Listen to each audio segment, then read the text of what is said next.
Wolfenstein 2: The New Colossus.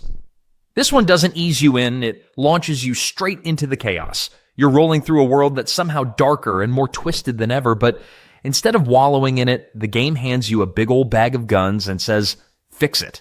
And you do. Loudly. Repeatedly. The gameplay is all about momentum. You're encouraged to be fast, reckless, and just a little bit insane.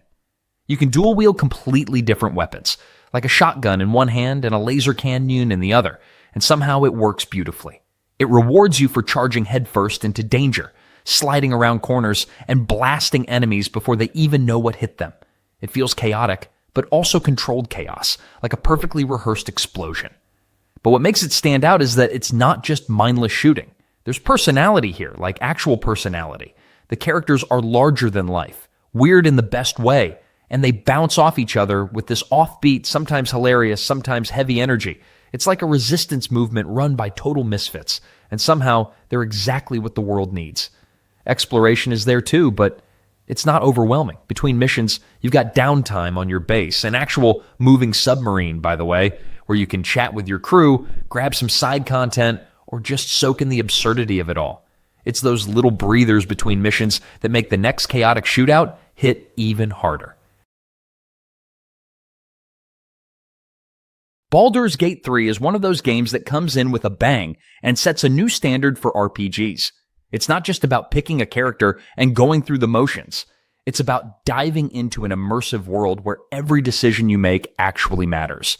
You create your own story, and it's shaped by the choices you make, the people you meet, and the alliances you form along the way. Every interaction feels meaningful, and that's what makes it so much fun. First off, this isn't a game where you just press a button and watch everything happen. It's all about tactical combat, which is where the real strategy comes into play. Turn-based mechanics, inspired by Dungeons and Dragons, make the gameplay exciting, especially because each battle feels like a puzzle. You need to plan your moves, think ahead, and use the environment around you to your advantage. It's a lot of fun, and the more you play, the more you realize just how many ways you can approach each encounter. The game also lets you get super creative with your character. Whether you want to be a straight-up warrior, a sneaky rogue, or you're a spell-casting wizard, the options are endless. And if you're the kind of person who loves building relationships in games, this one really delivers. The companions you pick up along your journey have their own personalities, backstories, and goals. They're not just there to fill up space. They actually have a say in how things go down.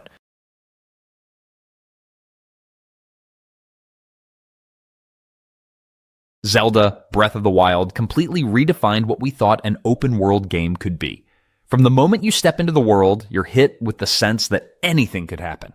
There's no hand-holding, no clear-cut path, just a massive, breathtaking world that's begging to be explored. You could spend hours just wandering, finding new places, and discovering hidden gems that make you feel like you're part of this ever-evolving world. The best part? The freedom. It's up to you how you approach everything.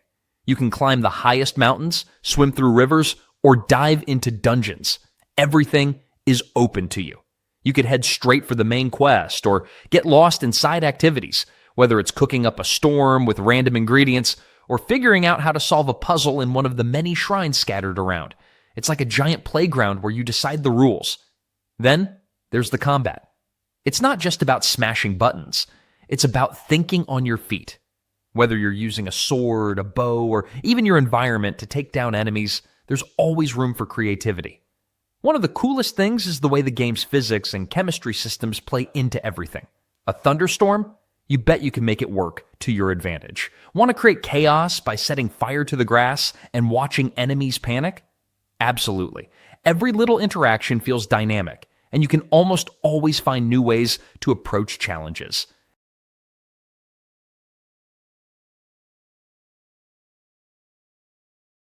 Kena Bridge of Spirits is a game that really knows how to pull you into its world. You're in for a journey that mixes the joy of exploration with the thrill of combat, all while solving puzzles that'll keep you engaged. The adventure is filled with charm, with Kena, the main character, acting as your guide through a world that feels alive and full of surprises. The game's core is all about getting your hands dirty, whether it's battling enemies, uncovering secrets, or navigating through environments that constantly challenge you. The combat is satisfying, nothing too complex, but it doesn't need to be. With a staff in hand that evolves into a bow, you get the perfect balance between hacking your way through enemies and figuring out how to use your abilities to solve the environment's puzzles. One thing that really stands out is the rot. These little creatures are absolutely adorable, but they also serve a practical purpose. They help you in combat, clear obstacles, and even unlock new areas. There's just something about collecting these little guys and watching them evolve that keeps you invested in the game. Plus, the customization aspect adds a fun layer to the experience. What's really cool about the game is how it encourages you to slow down and pay attention to everything around you. The world is filled with secrets, hidden items, and challenges that reward careful exploration.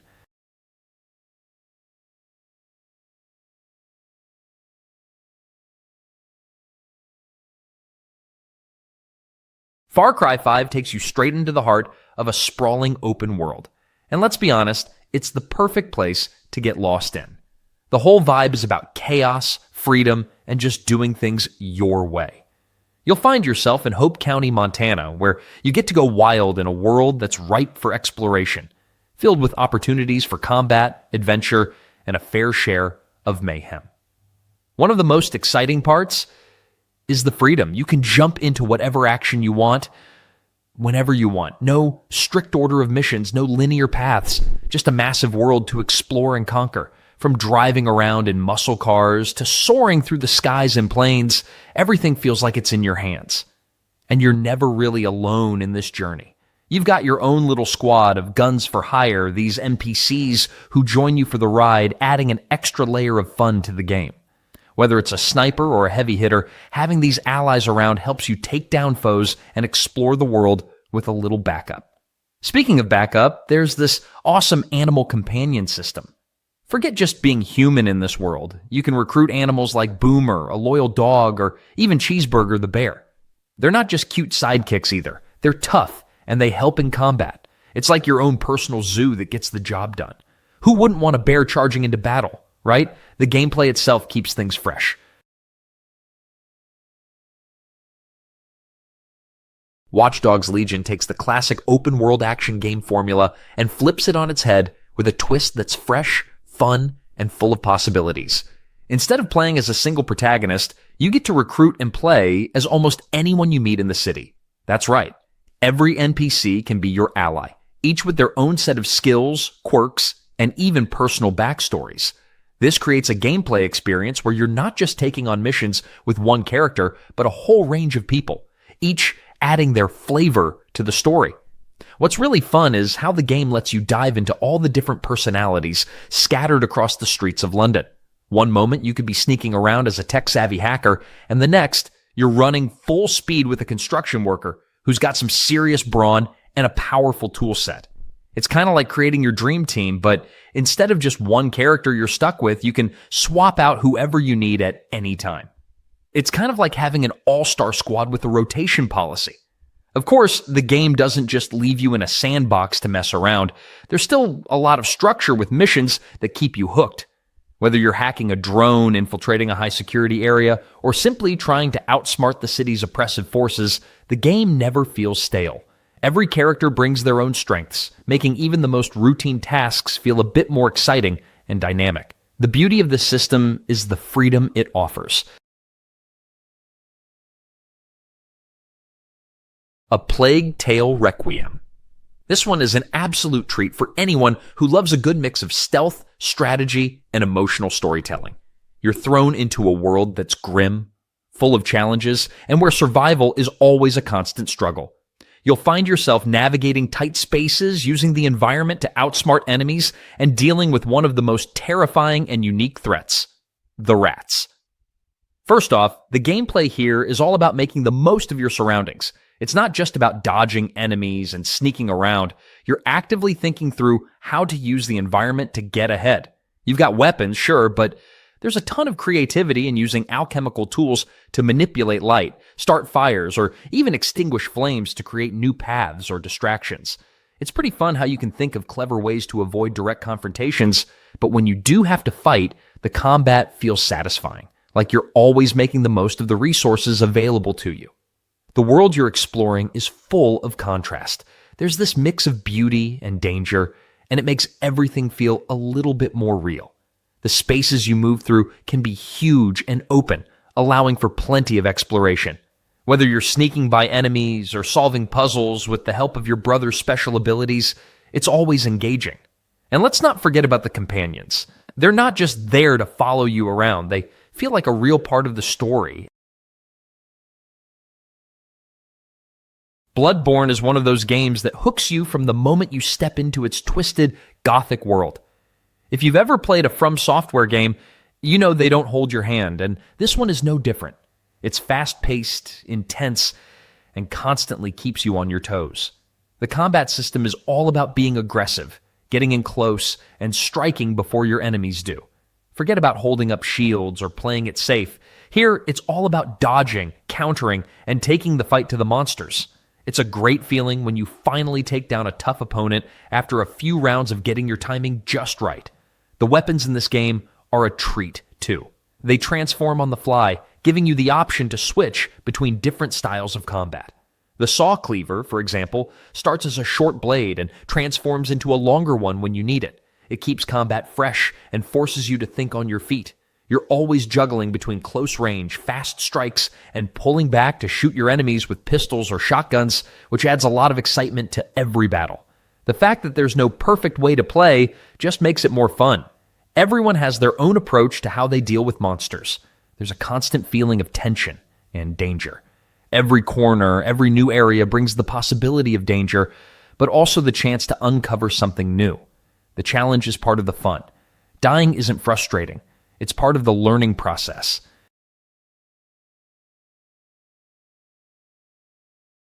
Biomutant. This game is like a playground for anyone who loves exploring crazy worlds and creating chaos with a bunch of cool weapons. You're not just walking around in a generic post-apocalyptic setting. Nope, you're zipping across a world full of mutated creatures, crazy combat, and endless opportunities to make your own path.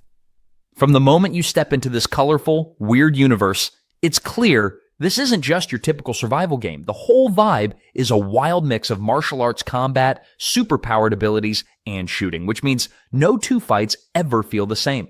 You've got your melee attacks for when you want to get up close and personal, but also the option to blast away with guns, making sure you always have the perfect tool for any situation.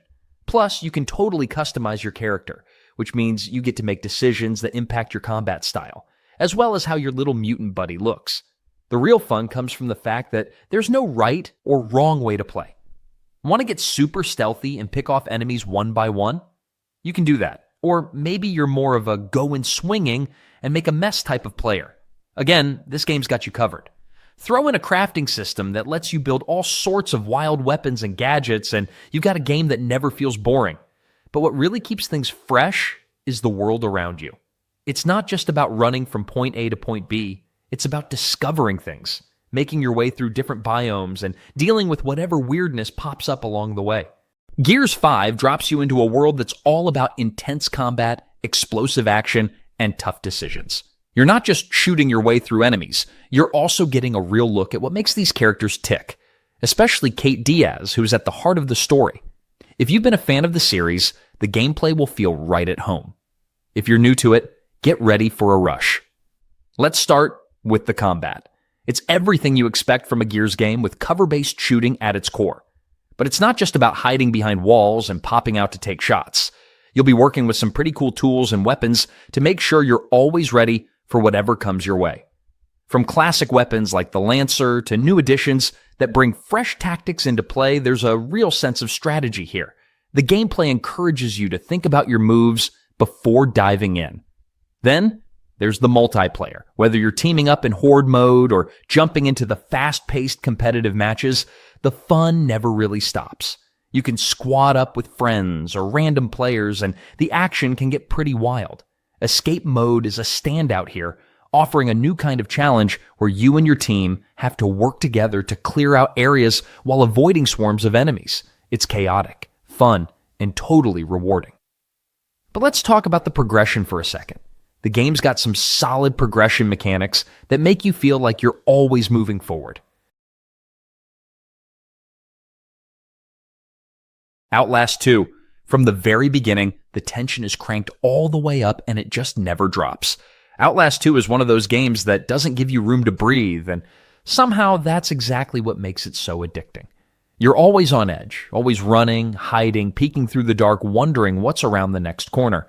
And the game absolutely thrives on that feeling. What's wild is how it constantly shifts the ground under your feet. Just when you think you've figured out how things work, it throws you somewhere new with a totally different threat, and you have to scramble to get your bearings all over again. It keeps you in this state of constant unease that somehow becomes the new normal. And weirdly enough, it kind of works. You start getting good at surviving the chaos. The camera is still your lifeline, and using night vision feels like both a blessing and a curse. You need it to see, but it also makes everything more intense. Those narrow beams of light cutting through pitch black spaces never feel safe.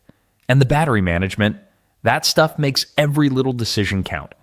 Do you risk exploring a side path for supplies or play it safe and move on? It's a small mechanic, but it adds so much pressure in the best way. And then there's the pacing. It's constantly shifting between full-blown panic and slow, creeping dread. 1 minute you're sprinting for your life, and the next you're sneaking through a cornfield praying you don't get spotted.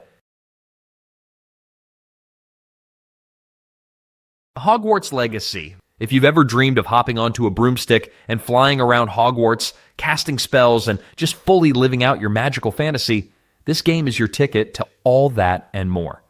It's like finally getting to step into the wizarding world and make your own adventure, minus the whole I'm Harry Potter thing. You're this brand new fifth-year student, so no pressure, right? You're thrown into the thick of it, learning magic, discovering weird, ancient powers. Yep, you're special, and just trying to navigate life at one of the most iconic schools ever.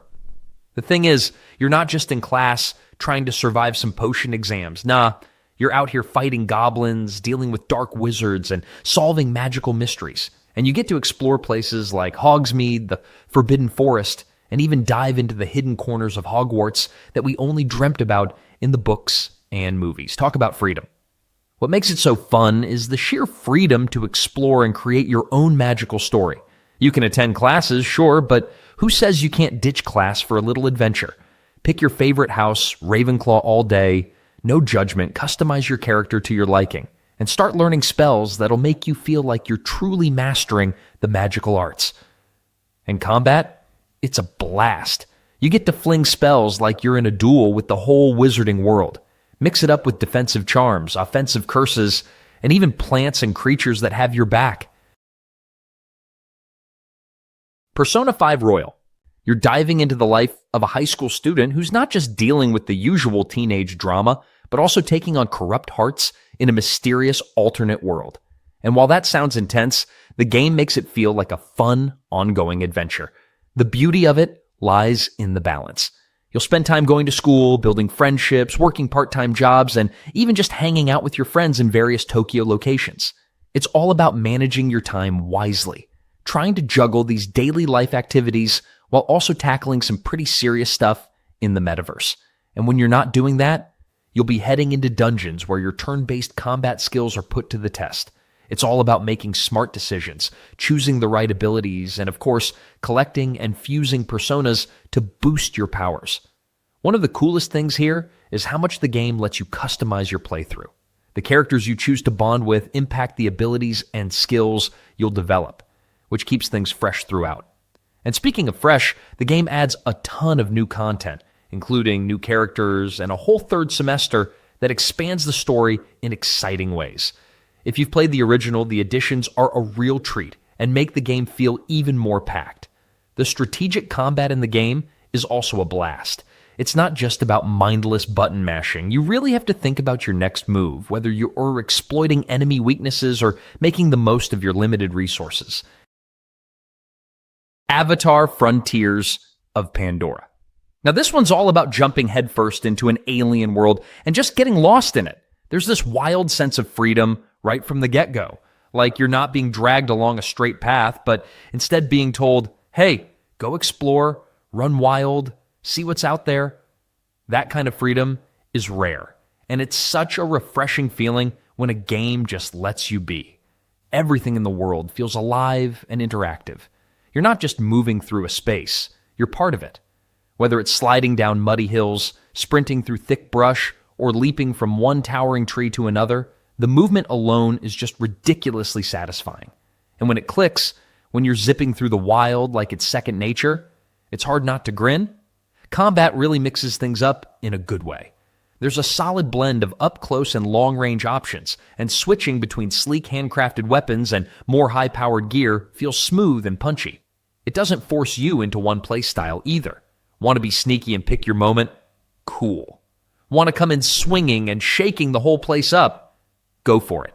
It rewards creativity and lets you go wild.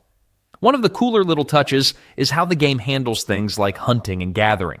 It actually pays off to be careful and intentional. There's a clear respect for the environment baked into the way the systems work.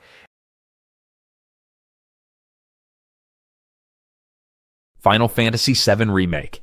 This game knows exactly how to pull you into its world and keep you hooked for hours without even realizing it. One moment you're figuring out your next move, the next you've sunk deep into fights, upgrades, and all kinds of satisfying little systems that just flow together perfectly. It's the kind of game that isn't afraid to let players feel strong, but still toss in enough challenge to keep things exciting. Combat hits that perfect sweet spot between action and strategy. Swinging a sword or unloading a few shots feels great, but the real fun kicks in when you start mixing attacks, abilities, and materia setups. There's a nice rhythm to the way fights unfold, almost like a dance, where timing and choices really make all the difference. Swapping between characters mid-fight never gets old, especially when each one brings a different style to the table. One of the best things about this game is how much it rewards curiosity. Whether it's hunting for new gear, experimenting with different builds, or chasing down optional battles, there's always something to mess around with. Even small side activities can lead to some pretty cool surprises if you take the time to dive in. The pacing has a chill kind of vibe, giving room to slow down and just take everything in between the bigger moments. It never rushes the player, which makes the whole experience feel more personal. It's not just about charging from one objective to the next, but about enjoying the journey and seeing what's hiding around the next corner. Kingdom Come Deliverance. This one goes all in on realism and somehow makes that feel like a fresh take on the open-world RPG formula. It doesn't throw spells or dragons at you. It hands you a sword and says, "Good luck, try not to bleed out." And it works. Everything from the way you fight to how you dress, and even how much you've eaten, plays into the experience. It's not trying to impress with flash, it's aiming to pull you into a place where the rules feel grounded. The combat system stands out right away. It's slower and more deliberate, like a duel rather than an action movie. You can't just button mash and expect results. Timing, angles, positioning, suddenly every fight feels like a little puzzle. And it's not just one-on-one either. You can find yourself in full-on battles, and staying alive means thinking on your feet. Or just running. Running works too. Then there's the attention to detail. You've got layers of clothing and armor that actually matter. Food spoils. People remember your actions. Show up somewhere covered in blood, and folks will react. Forget to sleep or eat, and you'll start to feel it. It's all part of this bigger system that's quietly working in the background to make the whole thing feel alive. What really clicks is how open it all feels. You've got this sprawling medieval world full of castles, villages, shady taverns, and wide open forests. You can train, hunt, learn alchemy. Crash Bandicoot 4. It's like getting that nostalgia hit, but with a bunch of new tricks up its sleeve. The platforming is just as tight as ever. The levels are jam-packed with those classic obstacles, from tricky jumps to sneaky enemies, and there's a real sense of flow that keeps you going. The quantum masks are a game changer. Each one has its own power that completely alters the way you tackle challenges. It's like getting a new superpower with every level, and it makes every stage feel exciting and different. Whether you're flipping gravity or slowing down time, those masks really shake things up and keep you on your toes. You'll also be jumping between a few different characters, and it's not just Crash and Coco. The others each bring something unique to the table. Whether it's Cortex with his ray gun or Tawna's grappling hook, they all have their own little spin on the action, so it's not just the same old stuff repeated. It adds a bit of spice to the formula and makes each character's levels feel unique. What really keeps you hooked is how replayable everything is. If you're all about chasing those perfect runs, there's a lot of opportunities to go back and hit those extra goals, grab all the collectibles, and see how fast you can race through a level. It's the kind of game that encourages you to keep coming back for more, whether we're after a perfect time trial or hunting for every little gem. The way it all comes together is like this perfect blend of old school platforming charm with enough fresh ideas to keep you interested. Skyrim, a game where you can pretty much do whatever you want. Want to fight dragons, explore vast forests, or maybe become a master thief? No one's stopping you. This is one of those games that drops you into a massive world and says, go ahead, make it your own. First off, the scale of this place is insane. It's a huge open world that feels alive, with mountains to climb, caves to explore, and cities that are bursting with people and sometimes dragons.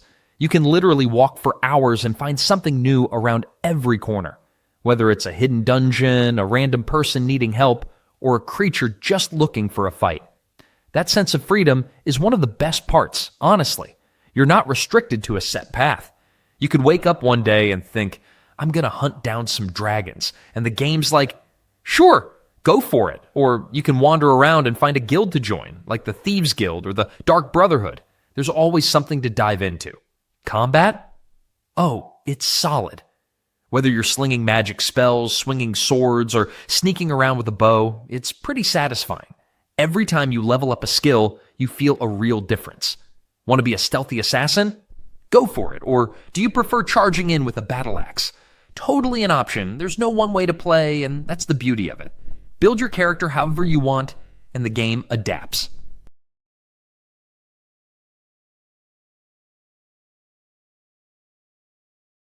Lies of P. This one drops you right into the kind of gritty, stylish world that just begs to be explored. Everything feels tight and deliberate, especially the combat. There's a real weight to every swing, every dodge, every parry. And that arm? It's like your Swiss Army knife of destruction. You've got gadgets for days, each one adding its own flavor to the way you tear through enemies. Whether it's yanking them closer or lighting things up with a flamethrower, it just never gets old.